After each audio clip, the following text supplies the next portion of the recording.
Fala aí, mergulhador, beleza? Thiago Faria aqui e deixa eu fazer uma pergunta para você. Você já desenvolve ou está estudando REST APIs?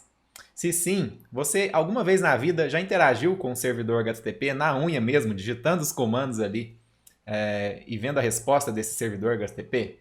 Olha, eu acho isso muito importante, mergulhador. Se você nunca fez isso, talvez você tenha pulado aí uma etapa muito importante. Claro, no dia a dia você não vai precisar ter um contato tão baixo nível assim com o protocolo HTTP, né? Porque as coisas abstraem para a gente, as ferramentas abstraem para a gente o protocolo. Porém, isso vai te ajudar muito, até mesmo você modelar melhor as suas APIs, sabia?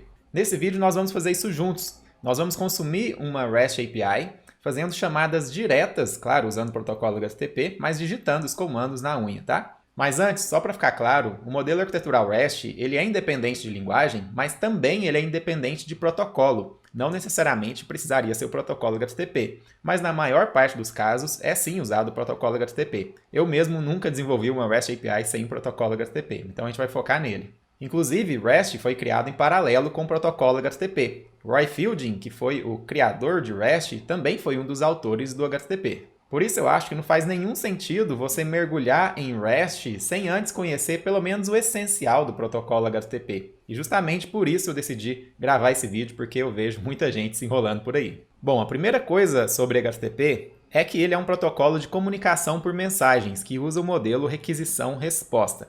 Então, basicamente, você tem o cliente e o servidor. O cliente aqui, quando a gente acessa um website, por exemplo, wall.com.br, por exemplo. O wall está aqui no servidor e cliente é o nosso navegador. Então, o cliente faz uma requisição, o servidor vai dar a resposta aqui para o cliente. Basicamente é isso, tá? Um exemplo bem simples para você entender esse modelo requisição-resposta, né? Cliente-servidor, beleza?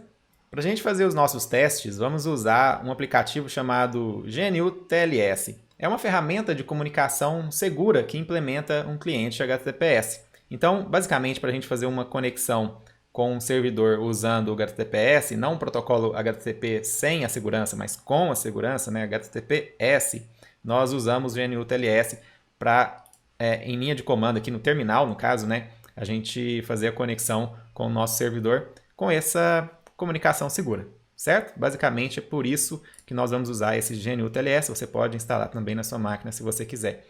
Então eu vou entrar aqui, ó, GNU TLS-CLI. Esse é o comando para acessar o cliente dessa ferramenta e aqui nós digitamos qual que é o domínio onde nós queremos nos conectar usando o protocolo HTTPS, claro, com uma conexão segura. Vou colocar aqui api.github.com. Vamos então fazer uma comunicação aqui com a API do GitHub.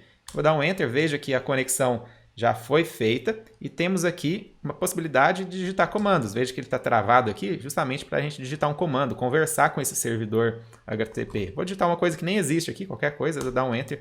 Veja que já retornou uma resposta, no caso aqui foi um HTML, falando aqui que a requisição está inválida. Então, veja só, o GNU TLS é o nosso cliente, tá? E lá, api.github.com, né, está em algum lugar na nuvem, é o servidor. Então, uma comunicação cliente-servidor. Então, lembrando aqui da comunicação, né, do modelo requisição-resposta. Tudo certo até aqui? Muito bom. Vamos dar uma olhada aqui antes na documentação do GitHub. Deixa eu abrir aqui, ó, GitHub REST API. Essa aqui é a documentação da REST API do GitHub. Não é o objetivo aqui desse vídeo explorar essa documentação, explorar essa API, beleza? Nós vamos apenas aqui fazer uma chamada nesse dists aqui. O que é o dists, né? Dists são trechos de código. Deixa eu te mostrar aqui, olha.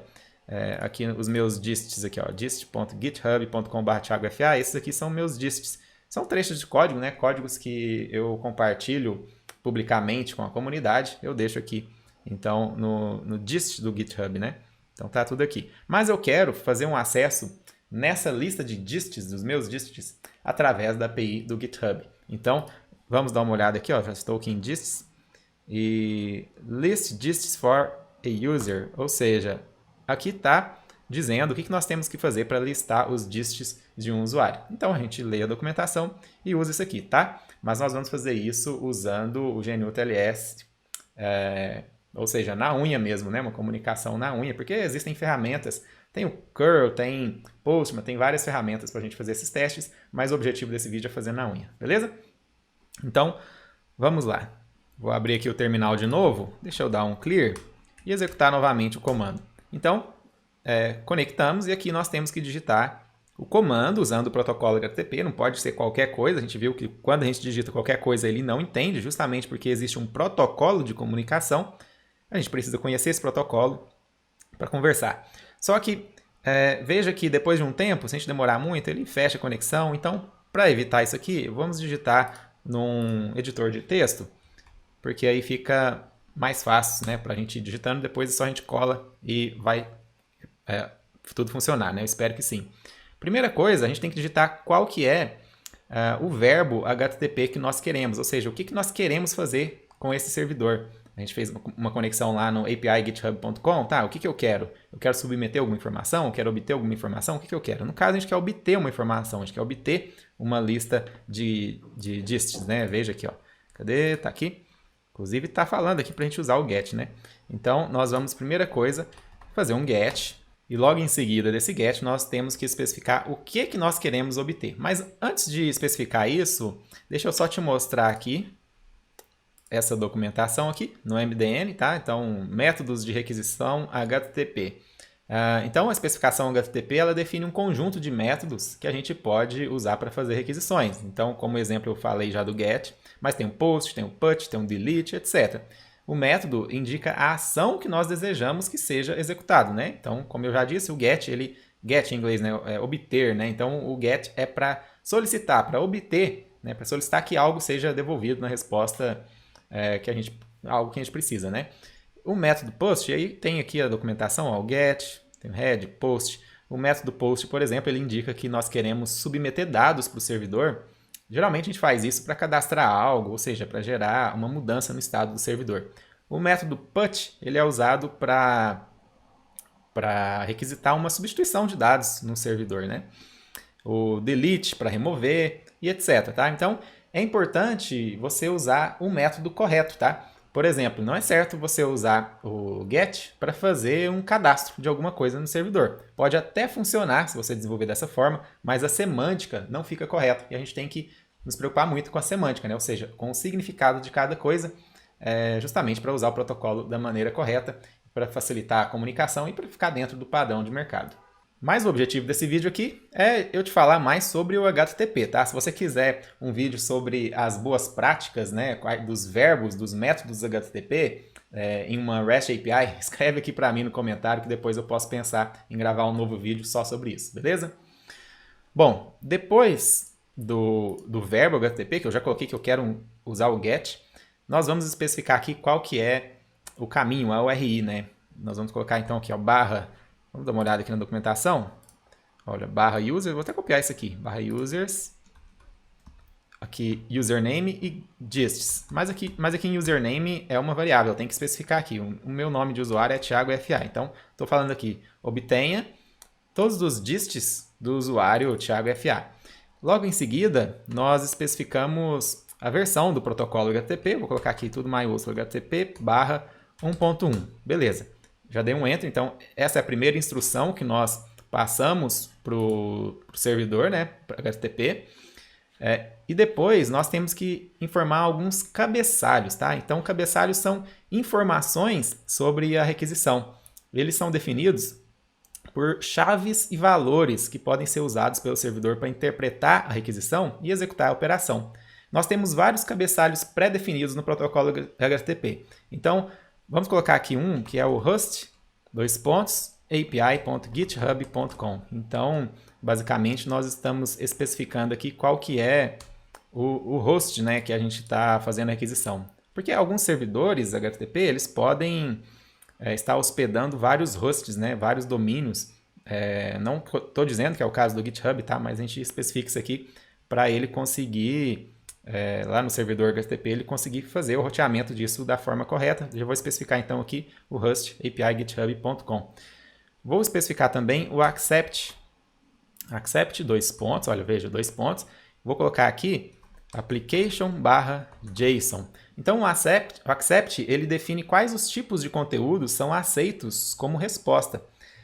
Nesse exemplo, a gente está especificando o application JSON, ou seja, nós queremos o retorno num formato JSON. JSON é um formato muito comum para transporte de dados, né? Então, é uma notação JavaScript. Não vou entrar em detalhes aqui sobre esse formato, tá? Mas só entenda que é um formato muito usado, assim como tem o HTML, assim como tem o XML, também tem esse formato JSON, que é usado para transporte de dados, tá? REST APIs geralmente vai usar JSON, tá? E, inclusive, algumas pessoas confundem, acham que tudo que retorna JSON é uma REST API, não tem nada a ver, eu posso falar mais sobre isso em outro vídeo também, tá? Mas aqui, como é um formato muito usado, vou usar ele. Na verdade, é o formato que a REST API do GitHub usa, né? Então, eu nem poderia especificar outra coisa. Por quê? Se eu falo assim, eu quero um HTML, eu poderia colocar text HTML aqui. Porém, a gente está acessando a API do GitHub. E ela pode não suportar esse formato aqui. E aí ela vai retornar para a gente um erro falando, não, esse formato eu não consigo te retornar na minha API. Tá? Então, como eu sei que a API do GitHub retorna JSON, eu já especifico Accept Application JSON, beleza?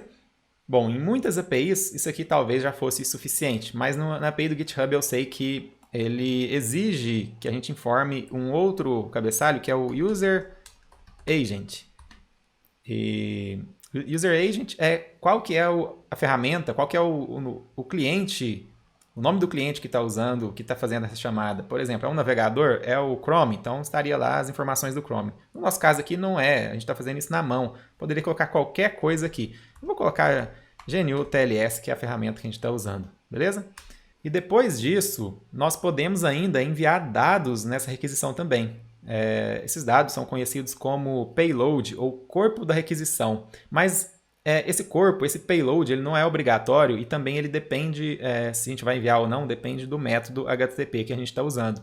A gente não vai enviar nada aqui porque a gente está usando GET, e quando a gente usa o GET, a gente não envia nenhum corpo, nenhum payload, tá? Já que é um método de busca. Mas só para você entender, se tivesse alguma coisa, eu poderia colocar aqui, ó. Isso aqui já é o corpo da nossa requisição, tá? Mas eu vou tirar, vai ficar simplesmente dessa forma aqui. Beleza? Então, ó, eu vou copiar, eu venho aqui, deixa eu dar um clear, vou me conectar novamente com a API do GitHub e vou colar aqui tudo que a gente digitou e dar 2 enters aqui. Veja que ele deu um retorno gigante aqui para a gente. Isso aqui é o código JSON, exatamente os dados dos disks que nós solicitamos, tá? Eu tenho vários, então ele retornou aqui tudo. E veja que a resposta HTTP tem alguns elementos importantes também. Primeiro, ele retorna aqui, ó, só para você entender, aqui foi os nossos comandos que a gente digitou, aqui já foi a resposta, né, a resposta do servidor. Ele retornou aqui para a gente a versão do protocolo HTTP, versão 1.1, ok?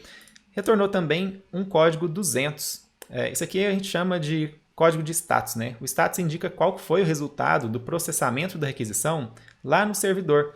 A gente pode dar uma olhada aqui na documentação de códigos de status de resposta HTTP. Aqui na MDN também tem uma documentação legal para você, caso você queira, e eu acho importante você conhecer pelo menos os principais códigos de status. Não precisa decorar, tá? Isso aqui é uma coisa que você pode ir consultando e com o tempo você vai acabando decorando naturalmente, mas nem todos a gente decora, tá? Então, por isso mesmo existe a documentação. Bom, então o servidor ele deve retornar um status adequado, né, para cada situação, para o cliente ficar sabendo o que aconteceu. Então, se o servidor conseguiu executar com sucesso, como foi o caso que eu mostrei ali, ele retorna o código 200, tá? Aqui, ó, 200, cadê? Ó, respostas de sucesso, 200, ok. Essa requisição foi bem sucedida, tá vendo? Bom, e existem os códigos de direcionamento, existem códigos de erro, enfim. O objetivo desse vídeo aqui não é mergulhar fundo nesses códigos, tá? O objetivo aqui é mais falar do protocolo HTTP, mas sem mergulhar aqui fundo nos códigos. Mas se você quiser um vídeo mergulhando fundo nesses códigos, aí sim, você pode escrever aqui nos comentários, eu vou preparar um vídeo só para falar sobre esses códigos de status, quando usar, quando não usar cada um. Beleza? Posso fazer isso depois também. Bom, voltando aqui. A gente tem a resposta, depois do código de status, nós temos aqui os cabeçalhos. Olha, funciona mais ou menos igual à requisição, que a gente escreveu os cabeçalhos. Aqui na resposta também a gente tem cabeçalhos aqui que seguem essa mesma ideia, né? Mas nesse caso são informações da resposta que o servidor está enviando para a gente, consumidor, cliente, né, que está fazendo essa chamada. Essas informações podem ser usadas pelo software consumidor, pelo cliente, para interpretar a resposta. Nesse exemplo, a resposta informa que o conteúdo, quer ver? Que o conteúdo está em application JSON, em algum lugar aqui, ele vai aqui. Que o content type, ó, então na resposta ele fala content type application JSON. Ele está dizendo o seguinte, olha, estou te mandando aí uma resposta em application JSON. Aí ele fala várias outras coisas aqui, não vamos entrar em detalhes, mas são cabeçalhos também da resposta. E logo em seguida vem o payload, né? Ou seja, o corpo da resposta, que é onde fica o conteúdo de verdade da resposta. É opcional também, tá? Pode ter ou pode não ter corpo, vai depender do caso. Nesse exemplo aqui, a resposta está devolvendo, né, um JSON, que, como eu disse, é um formato muito usado para transporte de dados. Eu vou copiar tudo isso aqui e vou colar aqui em cima. Eu vou selecionar tudo, eu tenho um plugin aqui para formatar JSON, então já formatei aqui, ó. Command Ctrl J, ele já formata aqui para mim no meu Sublime Text. Veja só, nós temos aqui exatamente esse conteúdo, só que está tudo junto aqui, né? Sem espaço, sem nada. Nós temos aqui o mesmo conteúdo em JSON. Então, basicamente, você viu aí que nós estamos conseguindo fazer uma comunicação com o servidor do GitHub. Digitamos comandos do protocolo HTTP, requisitando, né, um determinado recurso lá dentro do servidor, e ele está retornando para a gente a representação desse recurso no formato JSON. Você viu? Então, você entendeu aí como, na unha, né, como que funciona essa comunicação. Isso é muito importante, porque quando você estiver modelando e desenvolvendo sua REST API, você vai se lembrar disso aqui, né, de como funciona essa comunicação. Você já está em contato aqui com o protocolo HTTP, com o código de status, né, com os cabeçalhos, etc. Então, agora você já tem o conhecimento mínimo necessário para você mergulhar a fundo em REST. E não sei se você sabe, mas a gente tem uma imersão online chamada Especialista Spring REST. Vou deixar o link aqui embaixo para você se cadastrar na lista de espera da próxima turma, caso você tenha interesse em aprender mais sobre isso. É o treinamento mais completo do mundo sobre modelagem e desenvolvimento de REST APIs com Spring. E se você já é aluno desse treinamento, deixa um comentário aqui para mim, conta aí para o pessoal o que você está achando do curso. Acho que vai ser bem interessante também. Então é isso aí. Deixa seu curtir, se inscreve no nosso canal e eu espero seu comentário aqui embaixo. Até o próximo vídeo. Um abraço!